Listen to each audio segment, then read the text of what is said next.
on. Absolutely, and on the start now we have the A final of the Open J15 double sculls and the last doubles race for the day. In lane 1, how about you do this one, James? Do you want to... yeah, why not? I'll get back into it. Lane 1. So, over in lane number 1, we've got Globe Rowing Club Brooks, as we just see them start off now. Lane number 2, Upton Rowing Club Jones. Lane number 3, Henley Rowing Club Len. Lane number 4, Tideway Scholars School B, Hamel. Lane number 5, Maidenhead Rowing Club. And in lane number 6, Lee Rowing Club, in of course their distinctive orange again. Some quite distinctive kit in this race. You've got Tideway with their yellow and red, Maidenhead with their nice distinctive green blades with the white and green star on them, Lee in their orange.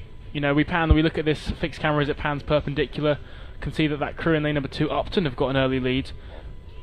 Almost appears closely followed there by Globe, perhaps, and then I think lanes 5 and 6, Maidenhead and Lee, were quite close to that crew there from Globe. So when we saw it there and as we see it now, both on the screen and from our position in the commentary tower, quite close racing in this A final. I absolutely agree there. It's an A final, you know, this is the top doubles event for their age category. So it'll be interesting to see how they take on this challenge. It would appear that it's still pretty level from what we can see from our commentary tower. Now, yeah, you've got our view on your screen. I would venture to say that Lee Rowing Club may have established a small lead over the rest of the field, but nothing that would be too substantial at this point in the race. However, it does look like the boys in lane 2, Upton Rowing Club, ahead of their competition in Globe. Yeah, looks like there's a bit of a battle there between 1 and 2, of course. When you're next to a crew on a multi-lane lake like this, you really feel close to them. Interesting though, you know, that crew in lane 1 and 2, that Lee crew, they're not going to see them. Even if they're level with them or slightly ahead, they're still not going to be able to see them just because they're so far apart. It's one of those quirks of multi-lane racing that you don't get in side-by-side, or vice versa, one of the quirks of side-by-side racing that you don't get in multi-lane racing.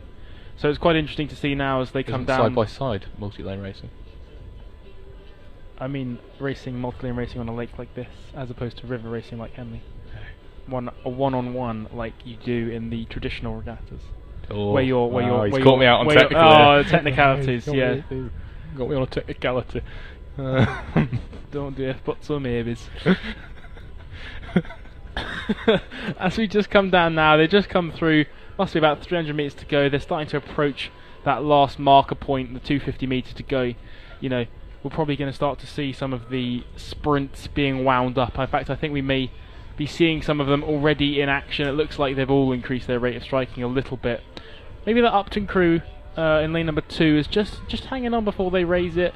I think we're about to see them. It looks like they are. Yep, it looks to me like they are about now to start raising their striking. But look, like they were holding off a little bit, just backing their middle race rhythm just for a split second longer than everyone else. Looks like it's quite matched racing. I think that crew in lane number 5, Maidenhead, that's probably the only one. Maybe lane number 1, Globe. Probably the only two we could say are out of the medal hunt for now. Looks like there might just be too many crews ahead of them. I had to bet. Looks like it's Lee from Tideway, from Henley, in that order for the medals. Andy, what are you seeing? I'd say Lee, yeah, they've got the advantage at the moment, but Tideway are being challenged by Henley and also by Maidenhead. Maidenhead have just upped their rate even more, and they are dancing with the boys there a touch, quite close to the Tideway crew, closer than I would, and even Henley, they've just hit. Ooh, they're going slightly into the lane of Upton. Oh, this is really exciting racing here in this last doubles race of the day. Really Lee are really close. I think Lee might just hold on to that. It looks like it might be Tideway from Maidenhead there for that silver and bronze, and I think Henley's boy, little adventure, may have just cost them that bronze medal. And the slap of the water from that stroke man as they cross the finish line potentially tells you that he wanted that bronze medal. I've got to say a big shout out to those Upton boys in lane 2 for the matching purple bucket hats. Oh, the purple bucket hats. I can appreciate that. You've got to really respect that decision. The sartorial elegance in these J15 doubles is incredible. Absolutely, and you can just see the replay on your screen there, how truly close that first, second, third, and even fourth was for J15 yeah, race. I think Tideway might have just caught that, but I wouldn't. I'd like to see the photo finish because it's really close, and I think you know. Upton looked like they were a little bit out of it, just like Maidenhead did coming into that last little section. So to have pulled it back like they did is really impressive. Dave on the camera's loving loving the Lee boys there, giving them a fantastic little zoom in. Yeah, that lovely orange kit, you can really appreciate it there as they come round to take their medal on the pontoon. You know, I think it's quite a nice kind of kit. You can always spot it on a race from quite far away.